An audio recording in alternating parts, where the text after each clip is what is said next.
Bonjour à tous. Donc, après cette première partie de notre journée des portes ouvertes et des vapeurs d'émergence, on a eu l'idée de faire une présentation, d'échanger, surtout avec des journalistes, de ce sujet très complexe et très douloureux du burn-out professionnel, des professionnels de santé, donc en l'occurrence. Moi, je suis psychiatre depuis, je sais plus, 33 ans. Je m'occupe de dépression depuis que je suis installé. Et je ne connaissais absolument pas ce trouble psychique qu'on appelle aujourd'hui le burn-out, qu'on appelle depuis longtemps le burn-out professionnel. Moi, j'ai commencé à en prendre conscience un tout petit peu en époque où il y a eu des gros problèmes d'Orange et du suicide dans la société Orange. Il y a eu des remaniements il y a quelques années. Et en fait, je suis rentré de plein pied dans la notion de burn-out professionnel quand j'ai fait la première formation des chirurgiens dentistes. On a fait une première session, elle dure 4 sessions. Première session, impeccable, communication thérapeutique, interaction, langage, très bien. Deuxième session est un peu plus technique, un peu plus complexe à suivre. On parle des processus fondamentaux d'hypnose, technique, un peu plus pointu. Le premier jour, je sentais bien qu'il y avait un petit peu de trouble dans le groupe, mais bon, voilà, j'ai déjà vu ça. Et le deuxième jour, c'était quasiment impossible pour une grande partie de ces participants à continuer la formation.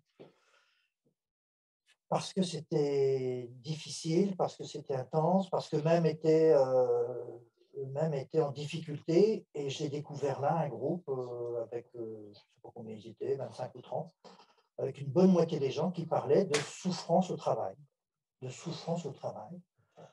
Et le terme burn-out est arrivé, je me sens au bord du burn-out, je suis épuisé, je ne m'attendais pas du tout à ça. Et là, j'ai commencé j'avais un petit peu d'informations, mais seulement de l'information. Pourtant, je vous rappelle, je suis psychiatre, je m'occupais de patients dans mon cabinet. Donc, des gens qui étaient en souffrance professionnelle aussi, mais je ne comprenais pas du tout ce qui se passait. Donc, en gros, je faisais aussi des soins avec ce type de patients, un peu comme avec d'autres patients qui avaient des dépressions. Et puis, j'ai fini par comprendre d'abord que le phénomène est extrêmement large, puisque grosso modo, on va dire que 50% des professionnels de santé souffrent au moins en partie de symptômes de burn-out, puisqu'il y a 3 lignées de symptômes, et je pense que mes collègues vont en parler. D'au moins d'une lignée de souffrance professionnelle. 50%, la moitié, donc c'est quand même considérable. Et puis qu'une partie de ces gens-là vont arriver dans le burn-out pathologique, et à ce moment-là, ce sont des gens qui sont extrêmement abîmés. Moi, souvent, je compare ça à des gens qui ont fait un accident de voiture extrêmement grave, voilà, qui se sont plafonnés à un mur ou un arbre et qui sont cassés partout. Or, dans ma logique à moi à l'époque, moi je pensais que c'était des gens qu'on allait pouvoir soigner comme un trouble dépressif en quelques semaines, 1 mois, 2 mois. Pas du tout. Ça demande beaucoup plus de temps que ça. D'ailleurs, la sécurité sociale, aujourd'hui, les médecins conseillers de la sécurité sociale considèrent que, en gros, la base minimum d'arrêt de travail quand quelqu'un a un burn-out pathologique, c'est 1 an d'arrêt de travail. 1 an. Une base. Dans les patients que je vois maintenant, parce que maintenant je sais m'occuper, je m'en occupe mieux en tout cas, je sais qu'il va falloir prendre du temps. Donc la notion de thérapie brève, on l'oublie, et il va falloir prendre du temps, 1 an, 1 an et demi, 2 ans. Ce sont des gens qui se reconstituent, mais ça demande du temps. Il faut être très prudent, il faut aller très doucement, il faut qu'ils soient protégés du monde professionnel. Et cette notion-là, elle est maintenant beaucoup plus transmise dans le grand public.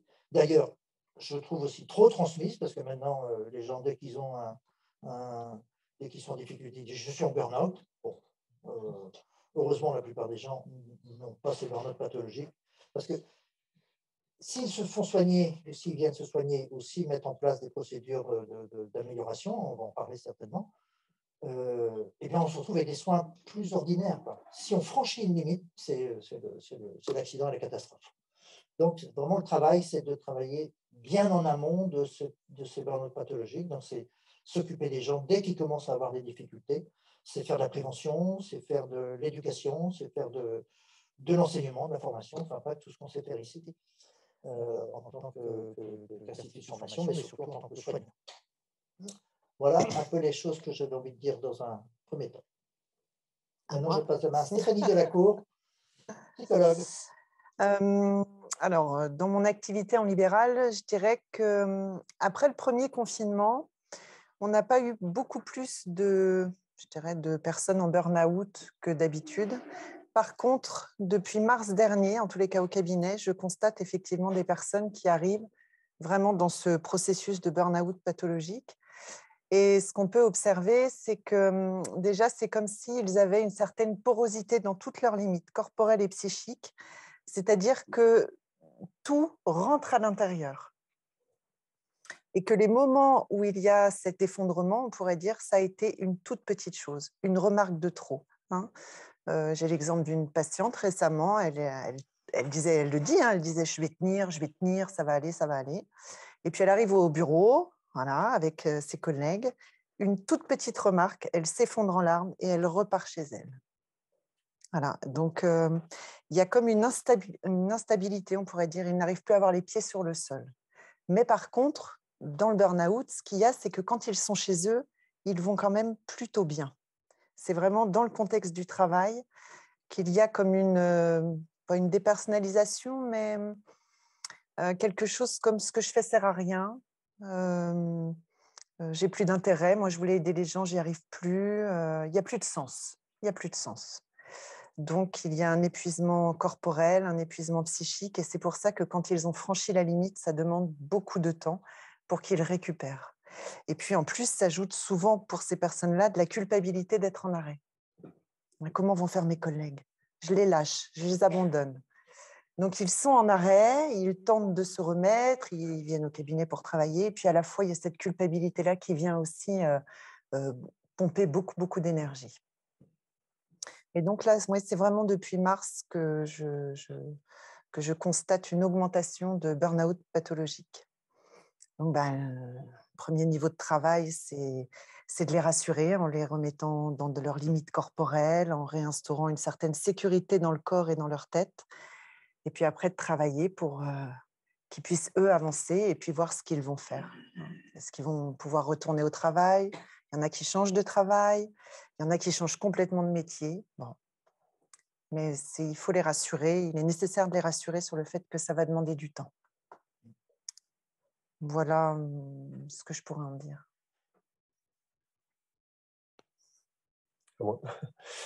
Bonjour, moi je m'appelle Emmanuel Bozili, je suis anesthésiste, je travaille à l'hôpital public, je suis aussi enseignant et chercheur à l'université de Lyon, et j'avais effectivement participé à cette recherche qui avait été faite ici à Émergence sur l'intérêt en fait des formations en hypnose pour les professionnels de santé. Et l'idée, c'était d'évaluer par ce questionnaire de Maslach dont a parlé Claude ce matin. En fait, les trois aspects du burn-out dont tu parles, c'est d'une part ce qu'on appelle l'épuisement professionnel, mais aussi un score qui est l'accomplissement personnel, c'est-à-dire le fait de s'épanouir dans son travail, et puis aussi la dépersonnalisation, donc le fait d'avoir du sens, etc. Et ce qu'on retrouvait effectivement, donc il y avait plus de 1000 questionnaires faits en début de formation et puis plus de 1000 qui étaient récupérés à la fin de ces 1 an de formation. Et cette étude, elle s'est étalée sur, je ne sais pas, 4 ou 5 ans au moins ou quelque chose comme ça. Donc les gens qui ont été formés ici. Et cette étude montrait effectivement une amélioration de ces trois paramètres. Alors, ce n'est pas une guérison complète non plus, hein, c'est une amélioration, mais en tout cas, le constat était quand même assez sévère, quoi. C'est que vraiment les professionnels de santé sont vraiment sévèrement burn-outés, si je puis me permettre cette expression. Et l'intérêt de l'hypnose, c'est que ça permet voilà, d'améliorer ces paramètres. Après, à titre personnel, dans mon expérience d'anesthésiste réa, donc effectivement, déjà très sollicité en règle générale, hein, par les gardes, le travail de nuit, enfin toutes ces choses-là, et on le sait que c'est une spécialité assez pénible. Et là, la période Covid a vraiment rien arrangé parce qu'on a été quand même bien au front, on va dire. Et ce que je constate là, effectivement, c'est on aurait bien aimé que le Ségur de la santé soit une merveille, mais en fait, voilà, il manque du personnel, les gens sont épuisés, enfin, et ça va de mal en pis parce que les gens clairement n'en peuvent plus. Et en plus de ça, il y a tout un retard qui a été fait sur plein d'interventions, plein de choses. Enfin, donc il faut continuer en fait. Il faut continuer. Voilà, ça c'est pas. Je vois que Pascal Akèche là.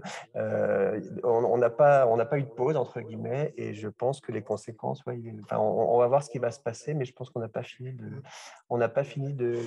payer le prix de tout ça au niveau de. Là, je parle de l'anesthésie réa, mais bon, des personnels de santé dans leur globalité, mais ce que je côtoie moi au quotidien, c'est vraiment ça. Et voilà, donc je suis assez inquiet parce qu'effectivement, l'un des gros problèmes de tout ça, c'est de la santé en France. Enfin, je ne vais pas la régler là, hein, mais c'est les moyens, les personnels, etc. Et on aimerait bien qu'ils arrivent, mais voilà. Et donc, quand on vous demande toujours plus avec toujours moins, c'est vrai qu'au bout d'un moment, ça cale et il faut quand même continuer et jusqu'à bout. Donc, voilà. Espérons qu'il y ait des outils, enfin des choses pour permettre voilà, d'améliorer. L'hypnose et les formations, justement, en font partie. Donc ça, c'est quand même au moins quelque chose de positif dans cette histoire-là. C'est que, et en tant que formateur, d'aller prendre sa sacoche et d'aller dans des établissements, et puis et en tant que personnel, voilà, d'acquérir ces techniques-là, c'est toujours dans une ambiance très conviviale, avec beaucoup de ressources communes, enfin d'énergie. Tu parlais d'énergie tout à l'heure, mais c'est ça, c'est vraiment une recharge d'énergie quand on se retrouve, je trouve, dans ces formations-là. Et au moins, si ça peut permettre d'améliorer les choses, ben c'est plutôt pas mal. Voilà, c'est même plutôt assez bien. Voilà, je passe la main. Merci. Bon, je me présente, Xavier Pelin, je suis donc chirurgien dentiste, je fais partie des victimes dont parlait Claude Viron tout à l'heure.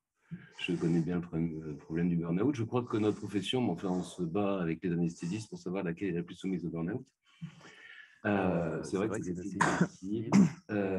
Mais j'ai voulu, donc je suis chirurgien dentiste en libéral, mais je suis également formateur en hypnose pour les dentistes et auto-hypnose. Et j'anime pour Émergence des ateliers et puis quelques établissements hospitaliers d'auto-hypnose. Et je me suis posé en quelque sorte une question qui était directement liée à un moment, justement, avec la période du Covid, où on a eu des grosses difficultés quand le confinement a été levé et tous nos patients sont arrivés tous en même temps. Parce que pendant les 2 mois du confinement, premier confinement, il y avait les cabinets étaient fermés.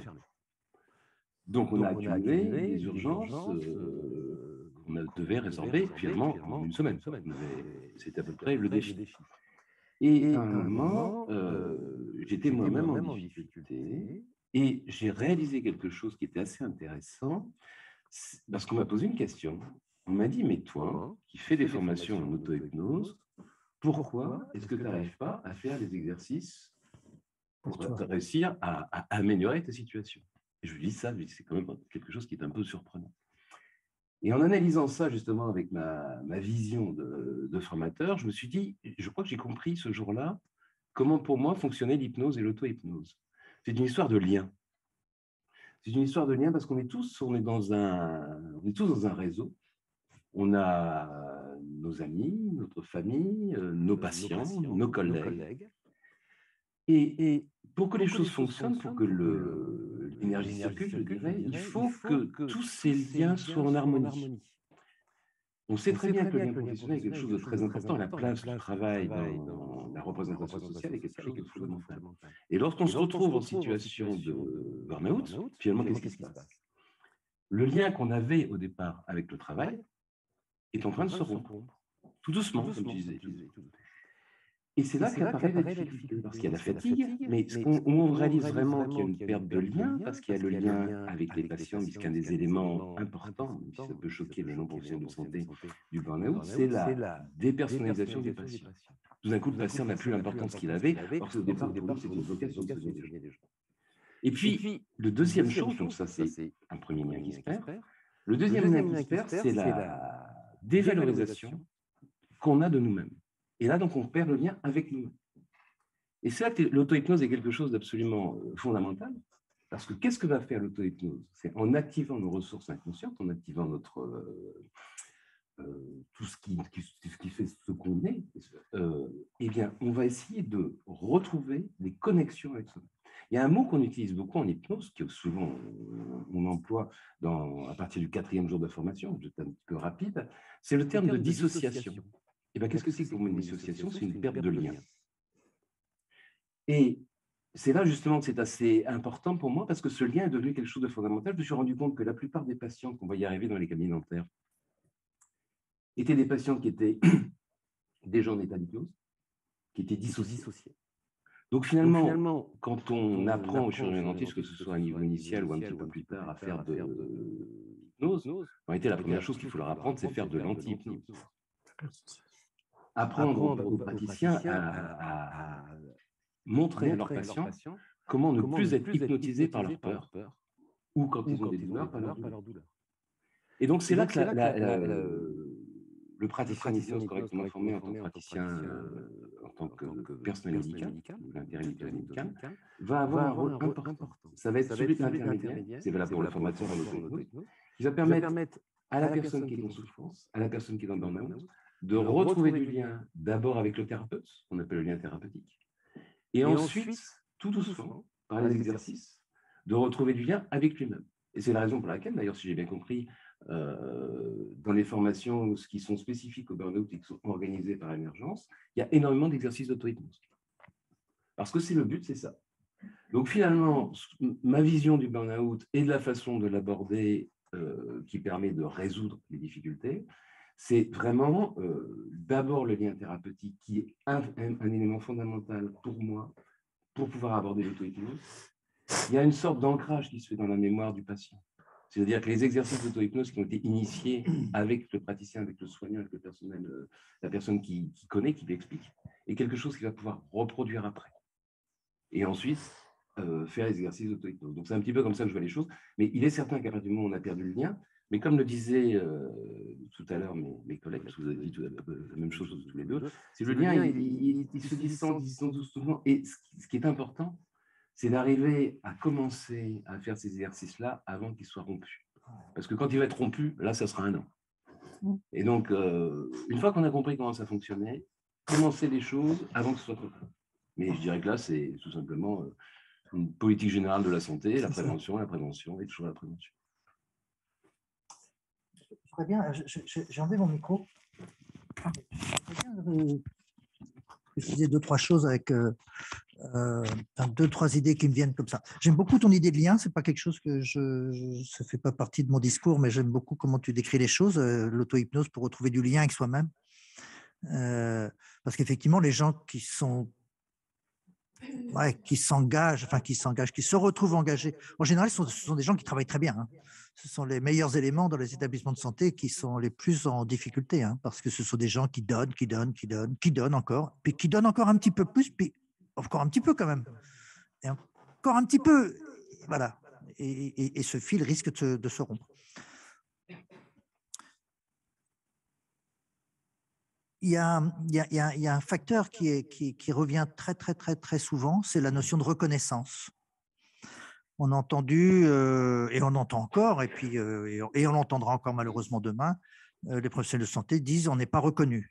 On n'est pas reconnu dans notre service, on n'est pas reconnu par la direction de l'établissement, on n'est pas reconnu par le ministère de la Santé, on n'est pas reconnu. Être reconnu, c'est être relié aux gens.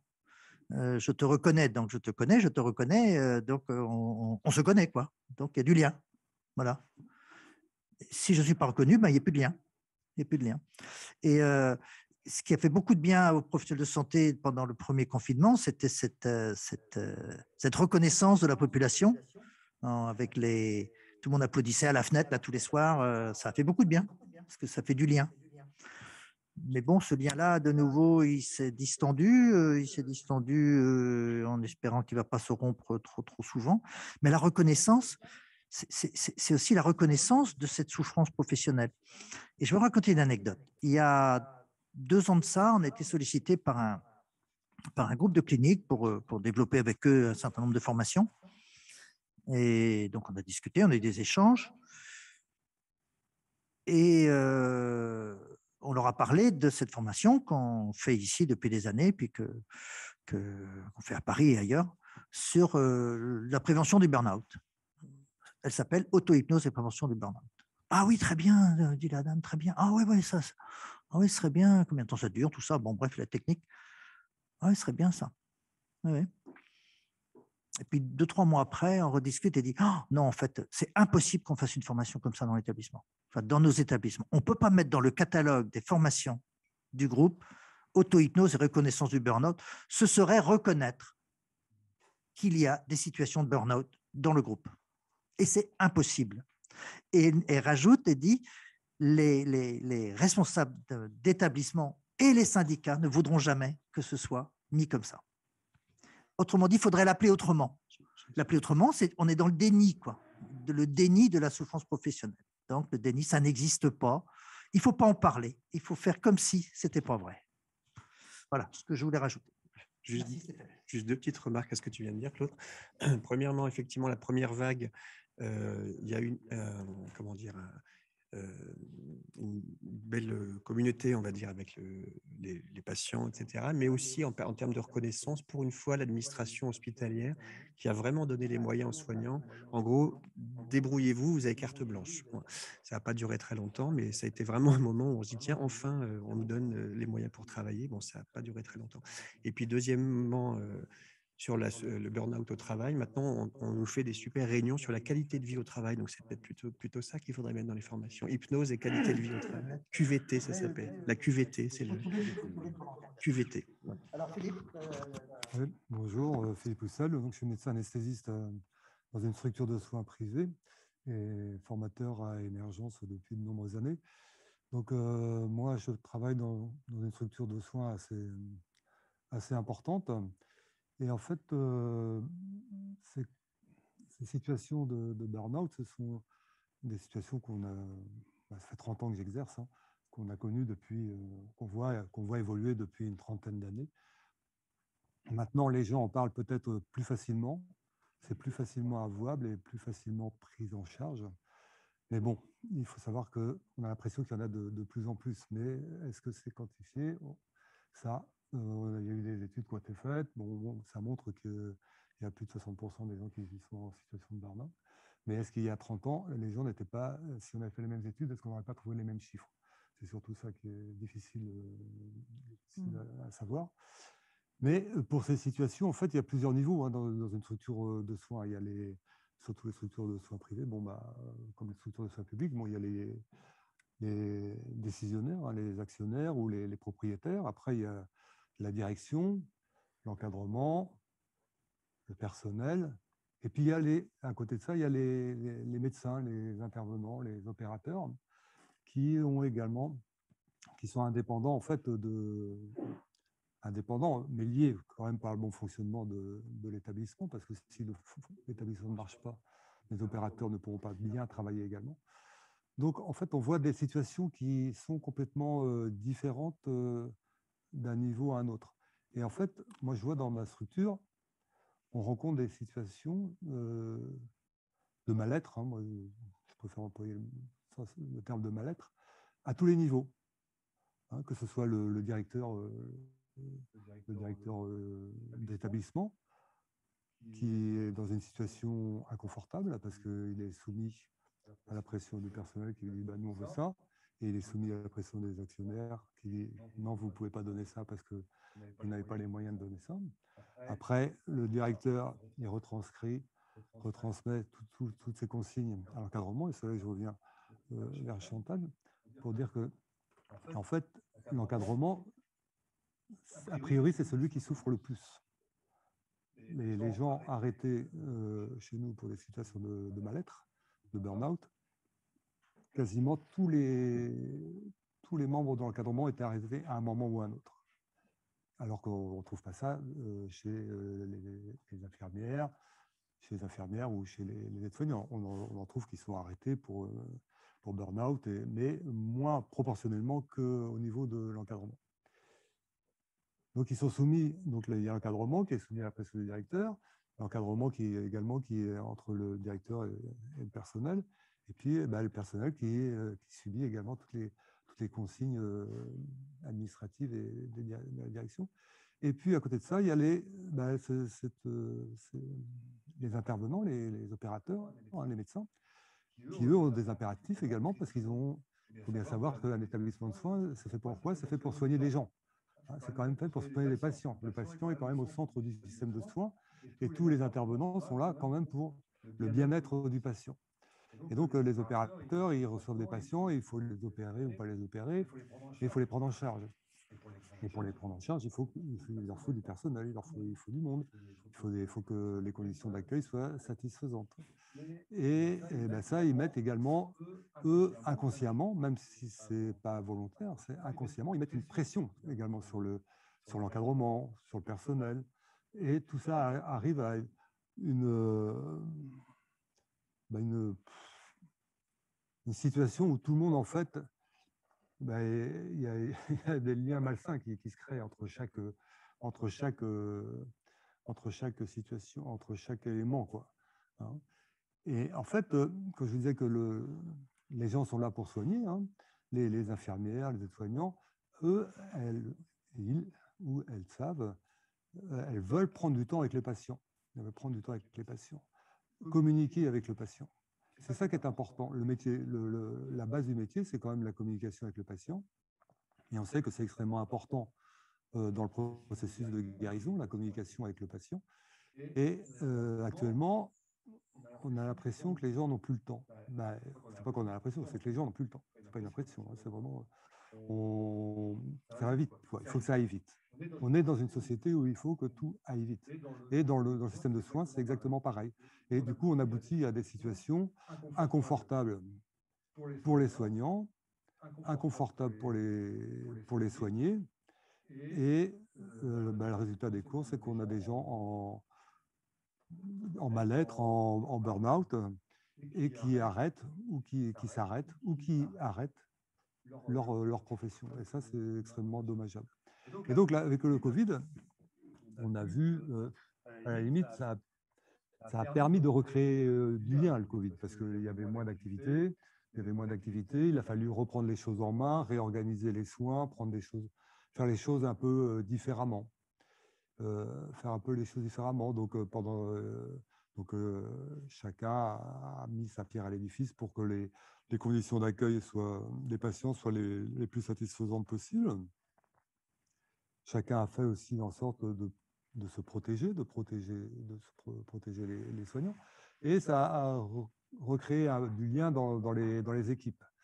Mais ça a également eu un effet pervers, parce que le Covid, ça a fait quoi? C'est qu'on avait plus de temps pour s'occuper des patients, mais après le confinement, il y a eu plus de patients, et ces patients, il fallait vraiment s'en occuper, parce qu'il y avait des retards dans les traitements, des retards dans les diagnostics, et ça, on ne peut pas le tolérer, quoi, pour les patients. Et du coup, ça a créé une tension supplémentaire après la période post-Covid, et surtout de la part des opérateurs, des intervenants qui disent « Mais non, mais moi, il faut absolument que j'opère ce patient, il faut absolument qu'on puisse travailler, Donc, ça a recréé des tensions, et ça a exacerbé un peu ce mal-être au travail. Et donc, du coup, maintenant, on est dans une situation où il y a des gens qui arrêtent, pas énormément, mais il y a des gens qui arrêtent. Et on est surtout dans une situation de pénurie de personnel. Donc, en fait, on demande, comme dit Claude, on demande de plus en plus au personnel, et c'est ça qui aboutit à des situations qui peuvent être dramatiques pour ce personnel. Voilà. Donc, l'attention, quoi. Oui, de l'attention. Attention, jusqu'à ce que, quoi. Jusqu'à la rupture. Ouais. Jusqu'à la rupture. Et en plus, après, il y a eu Le pass sanitaire, bon, l'obligation vaccinale, moi je suis tout à fait d'accord avec cette mesure d'obligation vaccinale du personnel de santé, hein, parce qu'on ne peut pas se permettre d'avoir des personnels qui ne soient pas protégés si on veut protéger les patients. Et donc, du coup, ça a créé, alors, pas chez nous en Bretagne, hein, pas trop, pas chez nous en tous les cas, il y a eu quelques personnes qui n'ont pas voulu se faire vacciner, avec des attitudes assez surprenantes, parce qu'ils avaient été terrorisés à l'idée d'attraper le Covid au cours du premier confinement, et qui, au moment où ils pouvaient se faire vacciner, ne voulaient pas se faire vacciner. Donc, si vous voulez, il y a quand même des situations qui sont quand même un peu paradoxales.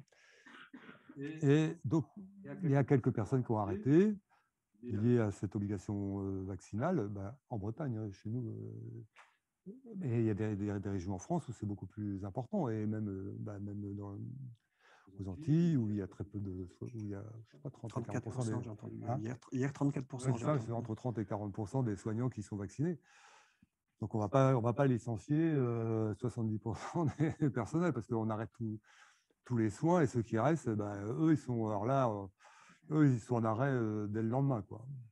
Donc, il y a des situations quand même qui sont assez compliquées à gérer, compliquées pour les dirigeants, compliquées pour l'encadrement, compliquées pour le personnel, compliquées pour les médecins. Je crois que c'est un petit peu...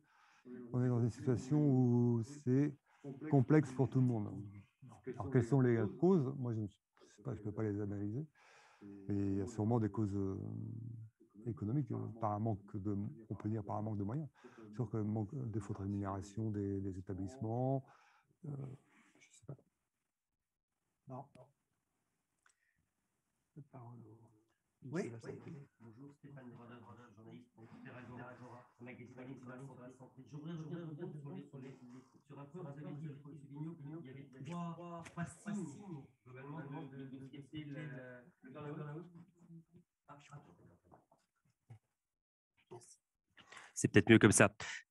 Vous avez dit donc, qu'il y avait trois signes, si j'ai bien compris, de ce qu'était le burn-out. Il y avait l'épuisement professionnel, le défaut d'accomplissement personnel et la dépersonnalisation, la perte de sens. C'est bien ça, en fait. Et ce que je n'ai pas compris, c'est que vous disiez qu'en fait, il y avait aujourd'hui 50% des professionnels de santé qui auraient deux de ces trois manifestations. Au moins un. Au moins un. Oui, au moins. Okay. Et alors, si on fait un parallèle avec la Covid, parce que je crois que c'est vous même qui avez évoqué la notion de Ségur de la santé tout à l'heure. Mon collègue, oui. Ah, c'est vous, pardon, excusez-moi. C'est monsieur anesthésiste, c'est ça? Voilà. Prof, vous ne m'avez pas endormi avec le Ségur, hein, ça vous reste. Bon. Si je suis bien, en fait, pendant l'époque du Ségur de la santé, globalement, le message, c'est on n'a pas de sous, on ne peut pas revaloriser les professionnels de santé parce que les caisses sont vides. Ah non, ça n'a pas été ça, le message. C'était au contraire, ça va être un investissement massif et durable, ça va être génial. Enfin, au départ, ils ont dit il n'y a pas de sous. Puis après, au départ, ils ont dit il n'y a pas de sous. Puis après, ils ont réuni le Ségur, ils ont dit on va trouver un petit truc, on va revaloriser à minima. Mais enfin, c'était quand même l'aumône. Oui, c'est ça. Donc, ma question, c'est est-ce que cette perte de sens qu'évoquait M. Vigneault, Biro, pardon, excusez-moi. Cette perte de sens se traduit uniquement par comment dirais-je, par l'aspect financier. En clair, quelle part l'aspect économique et financier aurait dans la reconnaissance du professionnel de santé, et à côté de cette perte de sens financière, si elle existe, quelles seraient les autres éventualités, quelles seraient les autres causes d'un manque de reconnaissance? Je ne sais pas si ma question est claire. C'est pour moi. Ouais, moi je vais peut-être voilà, je vais donner un ou deux éléments qui me viennent à l'esprit tout de suite là. On dit toujours que ce sont des problèmes d'argent. Bien sûr que l'argent est un des flux énergétiques fondamentaux dans notre culture.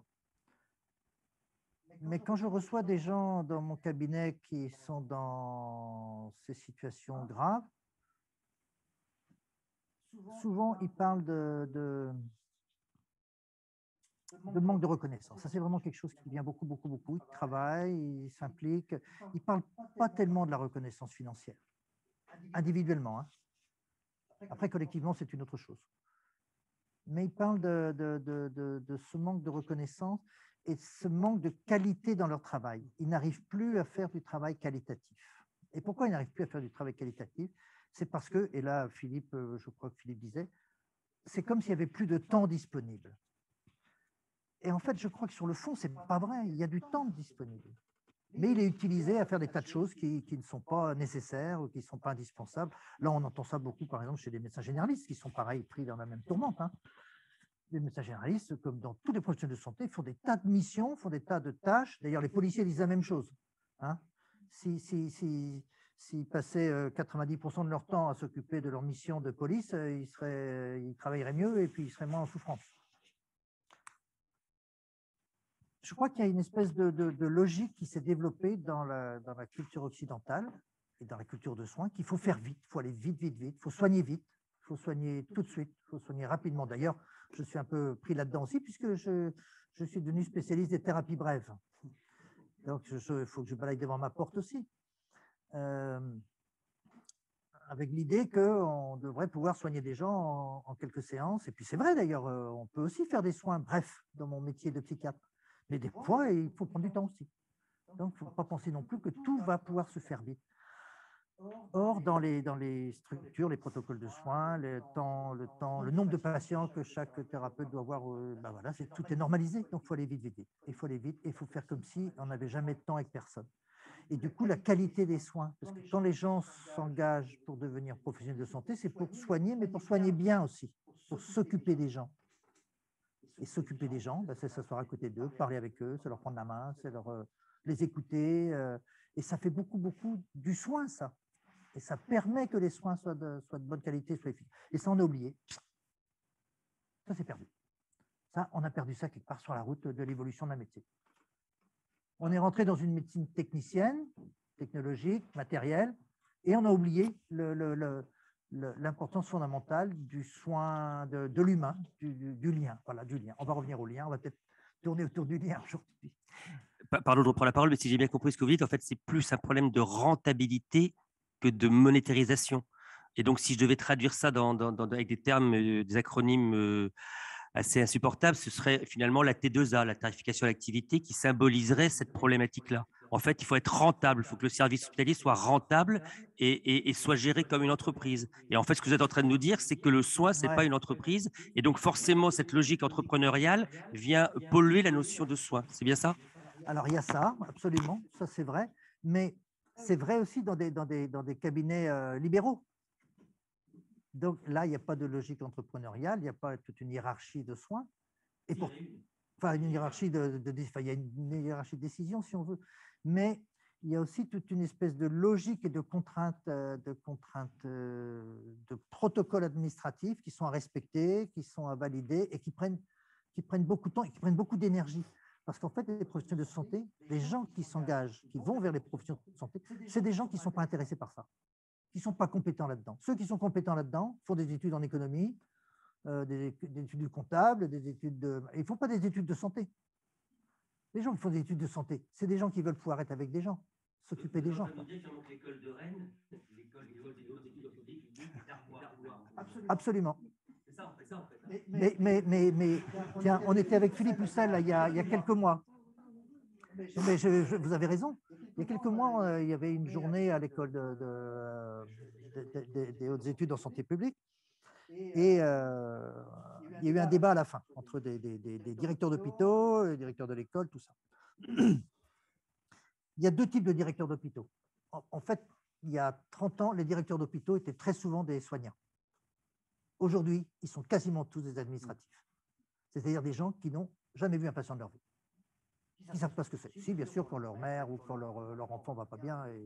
Mais sinon, ils ne savent pas. Ils ont des usagers qui sont quelque part en bas là, de la hiérarchie, hein, mais qu'ils ne connaissent pas. Et quelle est la place des CME à ce moment-là, le comité médico-établissement? Très limité. Très limité. Enfin, comment dire, après, c'est des enjeux de pouvoir. Enfin, c'est compliqué. Mais, et puis, tout dépend tout dépend aussi de la taille de l'établissement. Parce qu'une CME comme la PHP, par exemple, ou la CME d'un hôpital d'Alès, par exemple, bien sûr, c'est sans aucune mesure.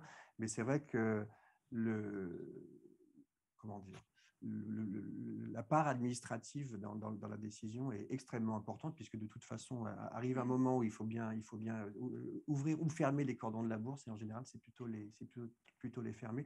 Donc, c'est vrai que le pouvoir médical est quand même très, très limité est vraiment assujetti aux décisions administratives. Et justement, je parlais tout à l'heure, pendant la période Covid, ça s'est un petit peu inversé parce que pendant la première période, donc mars, avril 2020, comme là, il y avait une crise sanitaire et qui sait s'occuper des gens, enfin, qui sait s'occuper des patients, c'est les soignants. Et donc, enfin, moi, j'ai ressenti ça, mais bon, j'en ai discuté avec plusieurs personnes autour de moi et c'était un peu le même ressenti. On a eu vraiment l'administration qui nous a dit, OK, organisez-vous comme vous voulez, débrouillez-vous, on vous donne les moyens, on ouvre les vannes. Et là, on voulait du matériel, hop, on a du matériel, on voulait un respi, hop, on a un respi. Enfin, là, on a vraiment ressenti cette espèce de bouffée d'oxygène en se disant, ah, enfin, on nous donne les moyens de travailler correctement, quoi. Et puis bon, ça n'a pas duré. Je racontais une anecdote sur la temporalité. Il y a, mettons, une quinzaine d'années de ça, il y a eu un gros conflit entre les psychiatres et la sécurité sociale. Pourquoi? Parce que les psychiatres sont c'est la profession la moins bien rémunérée des professions de santé. Ils gagnent bien leur vie quand même, mais quand même. Après, quand tu regardes dans l'ensemble des professions de santé, les psychiatres disaient c'est pas normal qu'on ne gagne pas aussi bien notre vie que d'autres métiers. Alors, il y en a d'autres, les pédiatres, tout ça, ils ne sont pas bien lotis non plus. Moi, j'étais à l'époque président de l'association des psychiatres de la région. Et j'ai un rendez-vous avec le directeur de la Sécu de Rennes, un type très bien d'ailleurs, je ne sais plus son nom, mais c'était un monsieur qui était bien, et qui, avec toute bienveillance, il nous dit, mais je ne comprends pas, docteur Biraud, vous faites des séances qui durent une demi-heure. Pourquoi vous ne faites pas des séances d'un quart d'heure? Si vous faites des séances d'un quart d'heure, vous gagnez 2 fois mieux votre vie. Voilà la logique dans laquelle il était pris. Un monsieur bienveillant, hein. Donc, allez plus vite, allez plus vite. Mais la question n'est pas la qualité du soin. Voilà. Donc, on va inciter tout le monde avec une espèce de logique où il faut galoper, galoper. Sauf que quand on galope, on fait des soins qui sont de moins bonne qualité. Donc, il faut faire plus de soins. On ne fait pas moins de soins en faisant ça. On en fait plus. Au lieu de faire 3 consultations avec un patient, on va en faire 10. Au lieu de soigner pendant 3 semaines, on va le soigner pendant 6 mois. Parce qu'on ne fait jamais les choses suffisamment longtemps et suffisamment bien. Et donc, du coup, on fait une inflation de soins qui serait évitée si on prenait du temps tout de suite. Alors, on ne va pas dire que les soins sont de mauvaise qualité. Les soins techniques restent de qualité équivalente, mais il y a une disparition de la relation soignant-soigné. En fait, c'est ce que reprochent en fait les soignants. Les soignants, c'est de ne pas avoir le temps de communiquer avec leurs patients. Parce que quand vous faites de l'anesthésie, vous allez endormir votre patient, ça va vous prendre 2 minutes. Ça va pas changer. La qualité de l'anesthésie va pas changer, même si on en fait plus. Et ce qui va changer, ça va être la relation qu'on va avoir avec le patient. C'est la relation, c'est le temps qu'on va mettre à discuter avec lui, s'intéresser à ses conditions de vie, à sa vie professionnelle, à sa vie personnelle. Et ça, c'est extrêmement important. Et en fait, pourquoi on fait des soins, nous? On fait des soins parce que c'est la relation avec le patient qui nous intéresse. Vous avez des soignants qui ne veulent pas en entendre parler. Il y en a, hein. Ça c'est sûr, moi j'en ai connu. Il y en a, les malades, ça ne les intéresse pas. Eux, ils veulent avoir de la technicité ou du laboratoire, ou des choses comme ça. Bon, très bien. Mais la majeure partie, la grande majorité des soignants sont là pour la relation, l'interrelation avec les patients. Et on sait très bien que la qualité de cette relation va dépendre également de l'efficacité du traitement. Et donc maintenant, si on n'a plus le temps de discuter avec les gens, si on n'a plus le temps de prendre ne serait-ce que quelques minutes pour s'intéresser à eux, eh ben, les soignants ne s'y retrouvent pas. Et c'est là qu'on va vers en fait cette notion de mal-être et de burn-out. Et je pense à ça cette semaine. Je vois mercredi, je vois une infirmière. Je dis comment vous n'êtes plus à l'hôpital de jour, Sandra? Elle me dit non. Elle dit non, c'est plus possible, quoi. Elle dit, je dis parce que c'était comme condition de travail, il n'y a pas de week-end, il n'y a pas de garde et tout. C'est quand même c'est assez confortable, quoi, dans l'organisation d'une vie pour les infirmières.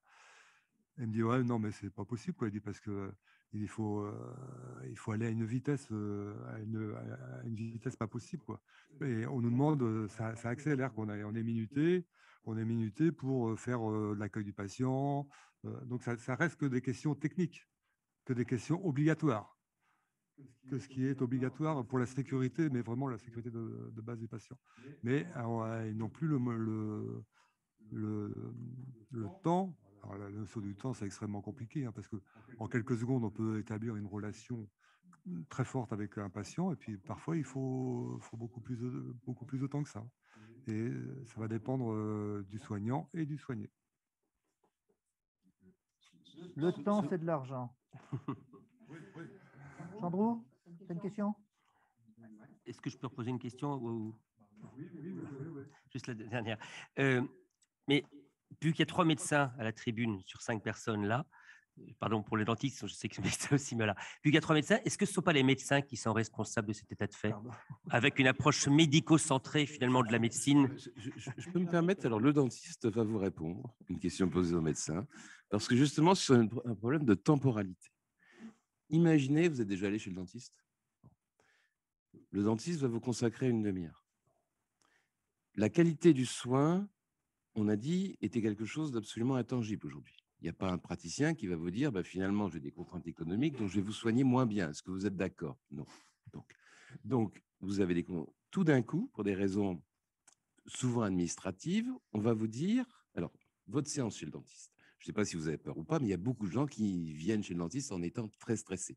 Donc, on va prendre du temps, éventuellement utiliser l'hypnose. Sur la demi-heure consacrée au patient, le soin technique va représenter un quart d'heure, et puis la préparation, le contact, la création de liens thérapeutiques, 5-7 minutes, l'anesthésie, le temps qu'elle prenne, 5-7 minutes, donc on a deux fois un quart d'heure. Et en suivant la logique du monsieur dont parlait Claude Viraud tout à l'heure, on va vous dire, bah maintenant, vous faites le travail en 20 minutes. Techniquement, vous n'allez rien changer, mais vous allez réduire le temps pendant lequel vous avez créé l'alliance avec le patient et le temps que vous allez faire l'anesthésie. Qu'est-ce qui va se passer? La conclusion pour vous en tant que praticien, pour moi en tant que dentiste, au final, je vais avoir fait mon acte qui va être le même, mais je vais avoir beaucoup moins pris du temps pour mon patient. Et qu'est-ce qui va se passer? Je vais avoir dépersonnalisé mon patient et je vais dévaloriser mon activité. Parce que lorsque je suis un petit peu dur, on va dire, avec un patient, son soin reste de qualité. Mais moi, je suis beaucoup moins content de ce que j'ai fait. Ça génère chez moi une frustration. Donc finalement, 2 des 3 éléments, parce que le 3e élément du burn-out dont on parlait, c'est la surcharge de travail, mais ça, je dirais que ce n'est pas le plus important. La dépersonnalisation et la dévalorisation sont les éléments qui vont augmenter quand on va réduire le temps qu'on consacre à chaque patient, puisqu'on ne veut pas sacrifier la dimension technique, la qualité du soin. Moi, je voudrais juste réagir à les médecins sont-ils responsables, c'est ça, de leur propre burn-out, si j'ai bien compris la question, c'est ça? Enfin, des conditions. On a une vision médico-centrée, on a une vision médico-centrée en France du soin. Donc, est-ce que finalement les médecins ne sont pas responsables en ayant voulu concentrer un certain nombre d'actes qui ne relèveraient pas de leur unique compétence et finalement au détriment d'autres professionnels de santé? Vaste sujet. En tout cas, moi, je peux vous dire une chose, c'est que moi, j'ai commencé médecine en fin de 1990 et j'ai passé mon internat en 1996. Et à l'époque, les politiques de santé, c'était la médecine, ça coûte trop cher, on va réduire le nombre de professionnels de santé et en particulier de médecins, comme ça, on fera des économies, ce sera formidable. Voilà, 25 ans, 30 ans après, qu'est-ce qui se passe? Les déserts médicaux, je pense que vous avez dû en entendre parler. Moi, je suis à temps partiel dans mon hôpital et je fais aussi quelques remplacements dans des hôpitaux autour de chez moi.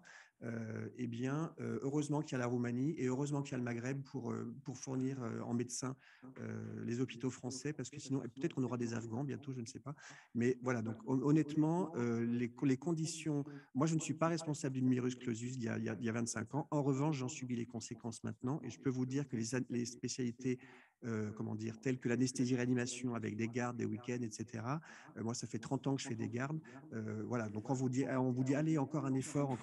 Au bout d'un moment, non, je suis désolé, l'effort, il doit venir de là-haut. Donc, mettez-nous des moyens et on consentira peut-être à faire d'autres efforts. Mais pour l'instant, là, on n'en peut plus. Et écoutez ça parce que je sais pas combien de temps ça va pouvoir tenir comme ça tient actuellement. Chandru Kumar, du coup, journaliste scientifique indépendant. Déjà, merci pour vos témoignages. C'est vraiment intéressant d'avoir vos témoignages sur votre réalité. Déjà, un premier point, je trouve, moi, ce que j'en ressors de vos différents témoignages, c'est qu'il y aurait quelque chose de l'ordre du structurel dans ce que vous racontez. C'est structurel et vous avez une posture assez particulière puisque vous êtes des deux côtés du miroir, ou j'ai envie de dire des trois côtés du miroir, en tant que soignant, en tant que manager, manageuse quand vous êtes dans des structures publiques, parce qu'il y a les soignants aussi, le reste du personnel soignant, et aussi en tant que personne qui peut ressentir un burn-out parce qu'étant encore une fois dans le milieu hospitalier. Donc ma question, c'est comment vous faites pour gérer un peu peut-être une forme de frustration, parce que si je devais utiliser une métaphore, les personnes que vous recevez en consultation pour burn-out peuvent faire un peu penser à des patients en fait, qui seraient en chimiothérapie et que derrière, vous renvoyez dans le milieu hospitalier qui est blindé d'amiante. Concrètement, si on fait face à un problème qui est systémique, comment vous, en tant que soignant, vous arrivez à gérer cette chose-là qui est que, effectivement, il y a quelque chose à faire sur le patient, mais il y a peut-être quelque chose à faire sur son écosystème. Et donc, dès lors, comment vous faites et comment vous gérez justement le fait de se dire, est-ce que tel patient-là ferait mieux de retourner au boulot? Si oui, dans quelles conditions?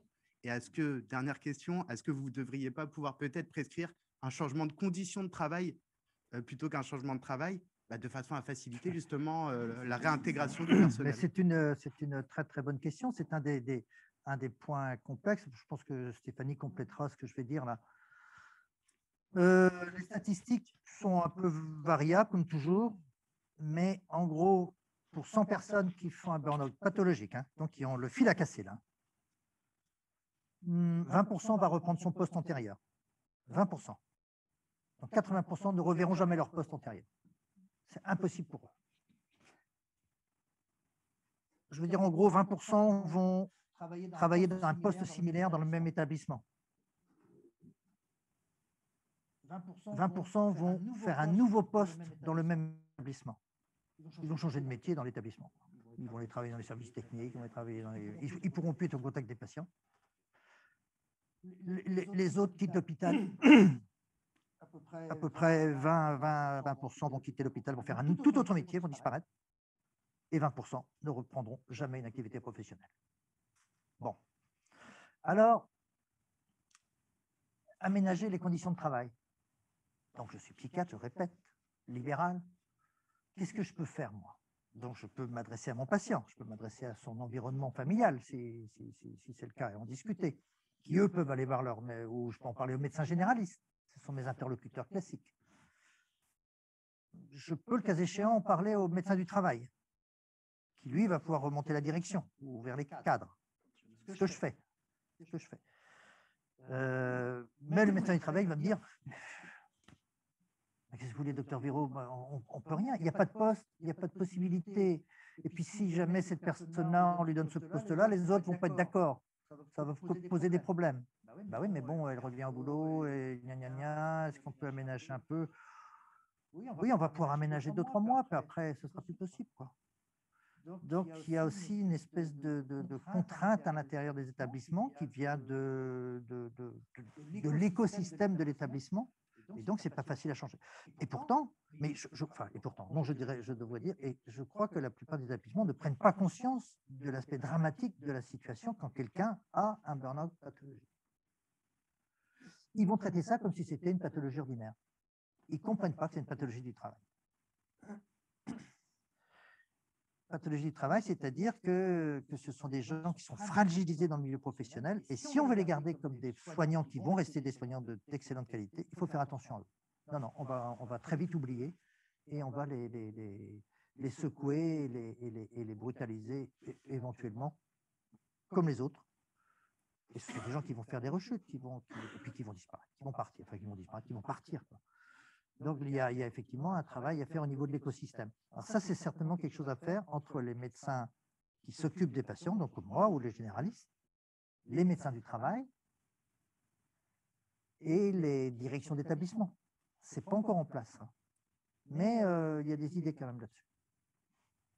Stéphanie? Oui, moi je voudrais ajouter, parce que tout à l'heure vous disiez, comment vous avez formulé, comment on va leur conseiller, est-ce qu'ils reprennent leur travail ou pas? En fait, c'est dans le processus thérapeutique avec l'hypnose, selon comment ils vont récupérer de la force, de l'énergie, la capacité de dire non, le droit de dire non aussi. Récupérer ça, je m'autorise à dire non, là, stop. C'est là où eux vont se sentir ou capables de reprendre leur poste ou un poste similaire ou de quitter. Et puis moi, je crois que le travail essentiel à faire, c'est la prévention, c'est-à-dire informer les soignants des signes pré-burnout, je dirais. Quand on commence à se lever le matin et à se dire « j'ai pas envie d'y aller », alors qu'avant, ils y allaient la fleur au fusil. Quand ils commencent à mal dormir, à avoir des douleurs. Je crois que c'est ça, c'est la prévention, et avec l'auto-hypnose ou avec l'aide d'un professionnel pour aider à rééquilibrer avant ce processus-là pathologique. Ouais. Moi, je crois que l'information, elle est essentielle. Ouais, avant que les voitures ne partent dans un arbre, il faut vérifier que les pneus soient en bon état, quoi. Parce que quand elle est partie dans l'arbre, après, ça va coûter cher. Hein. Ça va être long. Hein. Alors que changer les pneus, c'est accessible. Ou vérifier les freins. Voilà, un peu. Moi, je vois ça beaucoup comme ça aussi. Après, quand les gens sont très malades, il faut bien s'en occuper. Mais on devrait mettre en place des procédures de vigilance, quoi. De vigilance. Parce que le soin, après, est complexe. Alors que avant que ça casse, voilà, l'hypnose, les stratégies classiques de thérapeutique fonctionnent très bien pour des gens qui sont pas abîmés. J'ai eu un monsieur il y a quoi? Il y a 2 mois. Il vient me voir. Il me dit je vais voir ce que je suis en burn-out. Je dis ah bon? Comment ça, t'es en burn-out? Il me dit ouais, je supporte plus. On est ras-le-bol, les rythmes. Ce n'était pas un professionnel de santé, c'était dans notre cadre professionnel. Mais je dis, mais vous travaillez encore? Il me dit, ah bah ouais, je travaille. Ouais. Mais vous allez toujours aux réunions? Ouais, mais ça devient insupportable. Je dis, monsieur, vous avez évité le pire. Vous êtes venu me voir avant que ça casse. Pour vous, dans 2-3 mois, vous pourrez retrouver le chemin du boulot. Si les fils avaient cassé, il fallait compter 2 ans. Il est venu avant. Donc, alors, on n'est pas très doué en France sur la prévention. On n'est pas un pays dynamique dans ce domaine-là. Et là, peut-être, tiens, pour reprendre votre question, peut-être que le pouvoir médical est un peu en cause, puisqu'on a toujours conçu notre métier comme un métier de réparation et pas un métier de prévention. Et d'ailleurs, dans les études médicales, je ne sais pas comment c'est aujourd'hui, hein, mais quand moi j'ai fait la formation, la prévention, c'était pas une petite branche, pas très intéressant, la prévention. Guérir, c'est mieux. Soigner, c'est mieux. Mais tout à l'heure, quand je faisais mon exposé, là, que je mettais en conclusion dans les axes du futur, c'est penser les choses en termes de santé publique et en termes de prévention aussi de ces troubles professionnels, quoi. Mais là, on va tomber encore sur le déni, sur non, c'est pas vrai, ça n'existe pas. Pas chez nous, quoi. Ah oui, dans l'autre, là-bas, oh là là, là-bas, chez nous, non, ça va. Chez nous, ça va. Juste une petite remarque très actuelle, enfin après je passerai peut-être la parole, mais récemment dans mon hôpital, il y a eu de la part de la direction une réunion sur la QVT, la fameuse QVT, la qualité de vie au travail, et c'était vraiment 2 mondes, enfin c'était 2 planètes éloignées, quoi, parce qu'il y a le monde administratif et puis le monde des soignants. Et je me souviens, une des médecins qui est d'ailleurs formée à l'hypnose, qui tentait d'expliquer à la direction par rapport au système, justement, mais là, les gens sont là en train de vous dire on a faim, et vous êtes là en train de leur expliquer comment construire des fours à pain, mais c'est pas ça le problème. Donc c'est très bien les réunions, les projets, etc. Mais il y a vraiment une incompréhension, et ça vient clairement du manque de personnel, de finances, etc. Et du coup, c'est pas qu'un aspect financier pour répondre à votre question, mais au bout d'un moment, ça prend quand même un certain intérêt. Mais effectivement, quand il n'y a plus de sens, il n'y a plus rien, il n'y a même plus d'argent, au bout d'un moment, les gens s'épuisent et puis voilà, s'en vont ou font autre chose. C'est vraiment ça, c'est mettre du sens et puis mettre des moyens pour que les professionnels de santé s'occupent des gens. Enfin, les patients viennent à l'hôpital pour être, enfin, ou en tout cas dans un système de soins pour être soignés par des médecins, par des soignants et pas par des administratifs. Et ça, c'est vrai que c'est. Enfin, j'ai rien contre l'école de Rennes, hein, si personnel, mais effectivement, il y a il y a pour moi clairement trop d'administratifs en France. Il n'y a pas assez de soignants, ça c'est une certitude. Je voudrais rajouter aussi que dans cette prévention du burn-out, on s'en rend compte notamment dans la formation communication thérapeutique qui est que 3 jours. Et bien après, les retours qu'on a, c'est que les professionnels ont des outils pour créer du lien très vite. Très vite. Et ça les rassure, ça leur redonne une bonne image de leur métier. Et du coup, bien, ça prévient. Ça prévient. Voilà, je voulais juste rajouter ça. Oui, mais ça, c'est observé aussi par les responsables d'établissement dans lesquels on fait beaucoup de communication thérapeutique. Ils disent, on voit bien que l'ambiance des services a changé, que les gens sont plus respectueux entre eux. Les gens, parce que une des demandes, moi, je n'avais pas trop entendu ça depuis ces dernières années. Là, récemment, j'ai rencontré plusieurs responsables d'établissement. Et en fait, ils nous disent, c'est pas comme ça que c'est formulé, mais c'est comme ça que je vais le transmettre. Ils nous disent, elle est formidable votre formation en communication thérapeutique. Bon, merci, très bien. Les gens sont très satisfaits, on voit qu'il y a de la gna gna gna. Mais vous ne pourriez pas y mettre un petit module quand même sur l'agressivité entre professionnels au travail? Comment traiter ou limiter l'agressivité? Quelque chose qui préoccupe les chefs d'établissement, cette agressivité qui est latente aussi. Peut-être qu'il faudra adapter le processus, mais ça veut dire quand même qu'il y a de l'agressivité.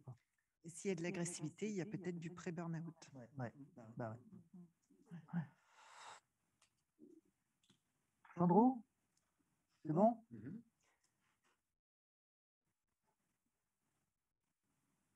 On en reste là? Petite conclusion peut-être, Philippe ou...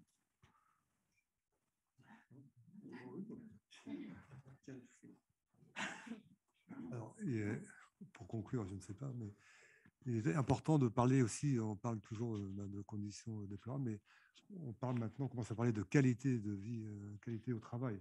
Et ça, c'est important d'employer ces termes-là, des termes positifs, parce que nous, on apprend en communication à parler des termes positifs, et je pense qu'il faut améliorer la qualité de vie des employés au travail. Ça passe par des petites choses, hein, c'est le respect des temps de pause, l'organisation, hein, le respect des projets, et puis également, je vois, chez nous, on a mis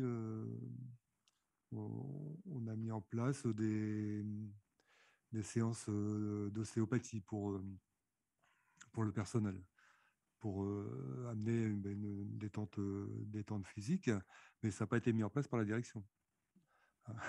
Ça a été mis en place par les anesthésistes, donc c'est par une de mes collègues anesthésistes. Et en fait, il y a des choses qui peuvent être faites, même à toute petite échelle. Alors effectivement, comme dit Emmanuel, il y a urgence. À un moment, il y a urgence. Effectivement, il faut donner à manger aux gens. Il faut qu'ils puissent avoir des conditions de vie correctes chez eux, qu'ils rentrent chez eux, qu'ils ne soient pas épuisés, que ce soit le conjoint ou les enfants qui en pâtissent. Et donc, c'est un travail, je pense, extrêmement complexe, extrêmement compliqué, mais donc qui est sûrement organisationnel, mais qui est également personnel. C'est-à-dire que chacun doit apporter sa pierre à l'édifice.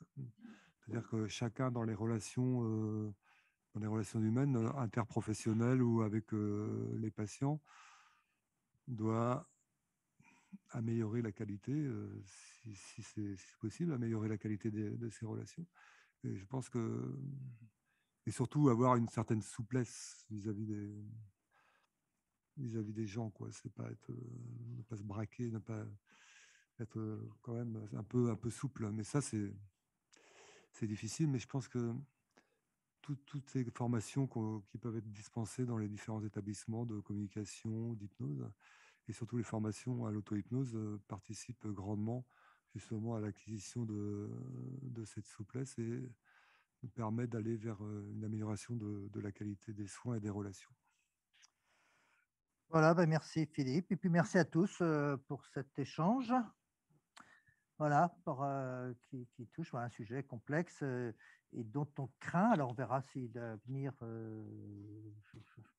la crainte n'enlève pas le danger, comme on dit, Est-ce que le mois qui viennent, voire les années qui viennent, avec les effets post-Covid, voilà, quel va être l'impact à moyen et long terme? C'est vrai qu'à court terme, moi j'ai vu aussi que je n'ai pas eu tellement de gens plus en burn-out. Là, je suis tout à fait d'accord avec Stéphanie que c'est en train de s'inverser la courbe, là, ça c'est sûr. Ça c'est sûr. Donc à long terme, mais Il y a déjà quelques études à court terme. ouais, mais il y a aussi donc dans les établissements que j'ai vus, là, dans tous les établissements, ils disent qu'ils ont perdu du personnel. Les gens sont partis, ont quitté le métier. Donc, et puis ils ont du mal à recruter. Donc, mais bon, ça c'est les aspects, on va dire, mécaniques et quantitatifs. Mais je pense qu'il y a un aspect qualitatif au niveau des valeurs humaines à retrouver dans les établissements de santé et dans le système de santé de manière générale, ce qui est paradoxal. Hein. On pourrait dire, bah ouais, non, dans les systèmes de santé, ce sont des gens qui sont avec l'humain et tout. Par nature, il y a de la bienveillance, par nature, il y a du respect, de l'écoute, du machin. Bah, la nature, il faudrait retrouver un peu de nature et faire de l'écologie de santé. Allez, merci.